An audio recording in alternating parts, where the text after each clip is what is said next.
नमस्ते बच्चों। आज हम 11वीं आरव भाग 1 के विषय में आपको बहुत जिज्ञासा थी कि किस प्रकार के प्रश्न आते हैं, तो मैं आपको बता रहा हूँ। 80 नंबर का आपका पेपर होगा। 80 में सबसे पहले हम 80 में देखते हैं कि आखिर में आता क्या है। 80 नंबर 80 का पूर्णांक रहेगा ये। इसके अंतर्गत 32 नंबर के आपके ऑब्जेक्टिव, 2-2 नंबर के लघुत्तरी प्रश्न, फिर आपके 3 नंबर के 3-3 नंबर के 3 प्रश्न और दीर्घ उत्तरी आएंगे आपके 4-4 नंबर के। तो सबसे पहले आपको इस विषय में बताता हूं मैं। आपके ऑब्जेक्टिव सभी पार्ट में से आएंगे। आपको जितना कोर्स कराया है एक एक बार आपको पार्ट पढ़ना है। जीवन परिचय वो संस्मरण है या पहले नंबर आता है, जैसे कि संस्मरण का आता है, तो इसमें नंबर 1 में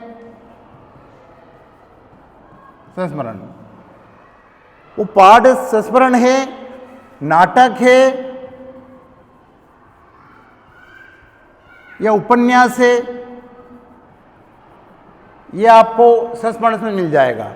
ये एक एक नंबर के ऑब्जेक्टिव। एक स्थान में, सविकल्प में और सत्य असत्य में। इसमें आपको किसी प्रकार कंफ्यूज होने की जरूरत नहीं है। सिर्फ आपके जीवन परिचय के पार्ट के पीछे जो रहेंगे उसमें ऑब्जेक्टिव आपके कंप्लीट हो जाएंगे। इसके पश्चात फिर आता है आपके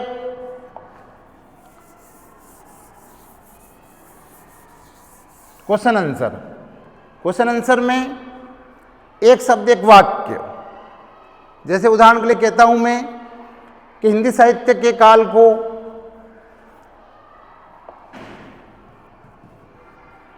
हिंदी पद्य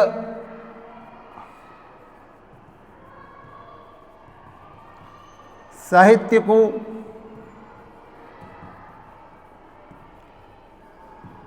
कितने भागों में बांटा गया है। अब हमारे सामने प्रश्न है, कितने भागों में बांटा गया। आपके सामने विकल्प रहेगा 2, 3, 4 या 5। तो हम क्या इसका उत्तर जानते हैं 5, तो आपको यहाँ पर 5 लिखना है। ये सिर्फ एक शब्द के हिसाब से हो जाएगा। अगर उसमें पूछा जाए कि एक वाक्य में उत्तर दीजिए, तो आपको उन चारों कालों को, 4 काल जो रहते हैं उन चारों कालों को लिखना है। आदिकाल, आदिकाल के बाद में फिर वीरगाथा काल, भक्ति काल और आधुनिक काल।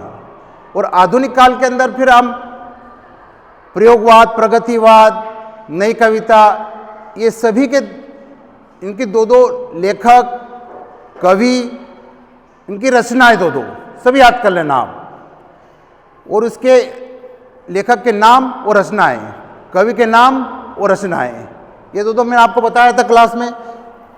इसी प्रकार से अगला आता है आपके लघुत्तरी प्रश्न।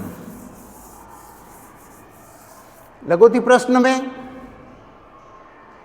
पार्ट 1 से लगाकर गद्य भारती है, तो पार्ट 1 के प्रेमचंद का बड़ा पाठ है, तो प्रेमचंद जी की रचनाएं, उनकी साहित्यिक विशेषताएं और साहित्य में स्थान। जीवन परिचय याद करना आपको, मनु भंडारी का जीवन परिचय याद करना है, और हजारी प्रसाद द्विवेदी, इन सब की 2-2 रचनाएं। भाषा शैली, भाव पक्ष, कला पक्ष। अगर कवि है तो भाव पक्ष और कला पक्ष याद करना है। और लेखक अगर है तो उसकी भाषा शैली और साहित्य में स्थान, ये चीज़ कंप्लीट होना चाहिए आपकी। ये जीवन परिचय वाली बात हो गई।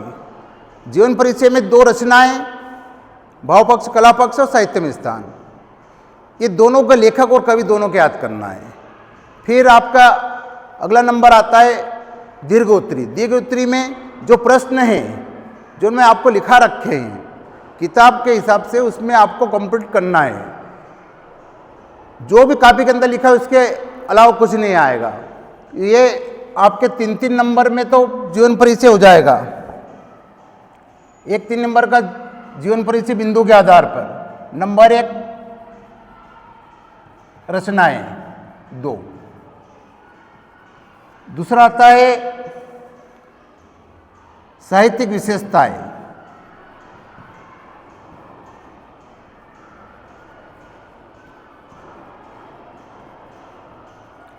साहित्यिक विशेषता। तीसरा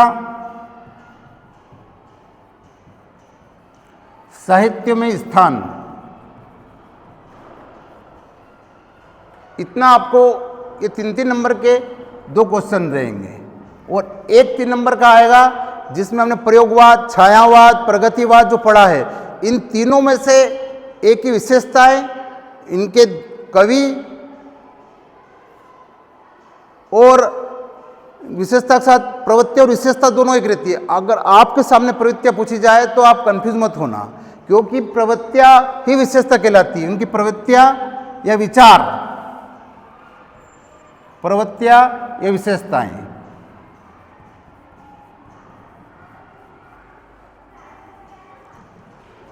दोनों एक ही पूछ जाती है और कम से कम आपको 3-3, 4-4 बोर्ड परीक्षा के हिसाब से भी अर्धवार्षिक दोनों के लिए कंप्लीट करना है, प्रवृत्ति और विशेषताएं। तो ये इसमें भी कंफ्यूज नहीं होना आपको। ये इतना सब हो गया। इसके पश्चात फिर आता है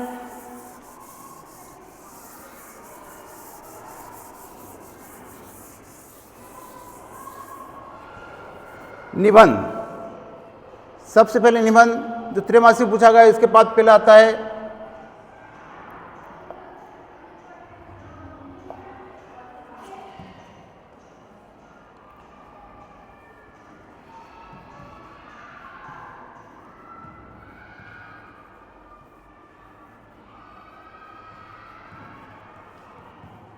महत्वपूर्ण निबंध, जो आपके वार्षिक परीक्षा में भी आएंगे और 11-12 दोनों के लिए कंपलसरी है। ये साहित्य और समाज।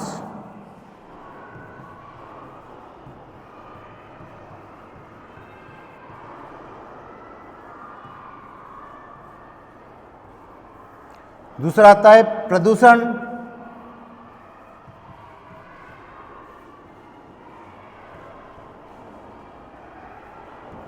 निवारण और रोग। ये 2 प्रकार से आपको कंप्लीट करना है। तीसरा है त्रैमासिक में आपके भारतीय राष्ट्रीय एकता, ये पूछा था। इसके जगह आपका दूसरा पॉइंट आ सकता है, तीसरा निबंध आ सकता है स्वच्छ भारत अभियान।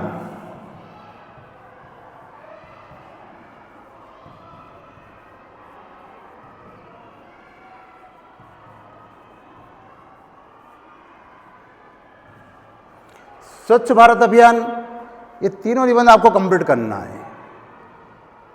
अर्धवार्षिक परीक्षा, वार्षिक परीक्षा, इसमें से एक कोई भी जा सकता है। तो आप कम से कम 2 निबंध आप कंप्लीट करके रूपरेखा सहित, ये जो कंप्लीट है इसकी रूपरेखा सहित कंप्लीट रखना है आपको। अब रूपरेखा क्या होती है मैंने आपको बताया है। रूपरेखा इनके पॉइंट टू पॉइंट। नंबर 1 में प्रस्तावना,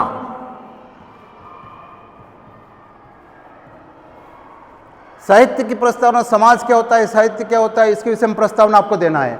दूसरा होता है, अगर साहित्य समाज का है तो साहित्य में स्थान, या साहित्य को हम समाज में किस प्रकार स्थापित कर सकते हैं, साहित्य क्या चीज़ है, इसके विषय में बताना आपको प्रस्तावना में। प्रस्तावना के बाद उसके लाभ आने, जैसे प्रदूषण है तो निर्माण कैसे करना है, फिर 3 पॉइंट, 4 पॉइंट, 5 पॉइंट, इस प्रकार से आखिरी में उपसंहार आ जाएगा। आखिरी में जो आपको देखना है उपसंहार है। उपसंहार में इसका निचोड़ पूरा निकालना है कि वास्तव में क्या, जैसे कि प्रदूषण किस प्रकार से रोका जा सकता है और हमारे देश में किस प्रकार से इसका नियंत्रण होना आवश्यक है, तो ये उपसंहार में आ जाएगा। तो ये आपके निबंध हो गए। इसके पश्चात फिर अगला आता है आपके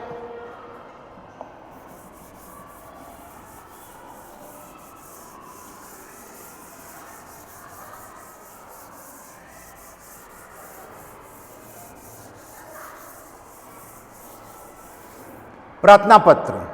प्रार्थना पत्र ऐसे आपके बहुत सारे हैं और उसमें से ध्वनि विस्तार के यंत्र पर रोक जिलाधीश को पत्र लिखना, अपने भाई को भाई के जन्मदिन पर मित्र को बुलाना।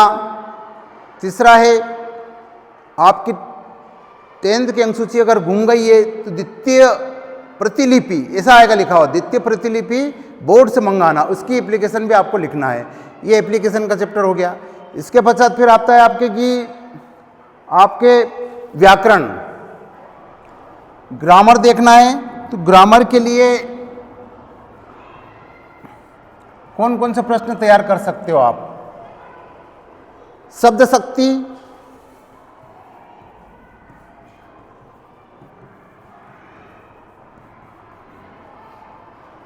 शब्द गुण,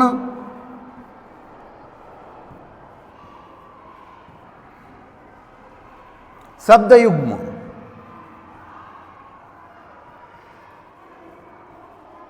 ये 3 चैप्टर आपके ग्रामर में विशेष रूप से आते हैं जो आपके 12th तक काम देंगे।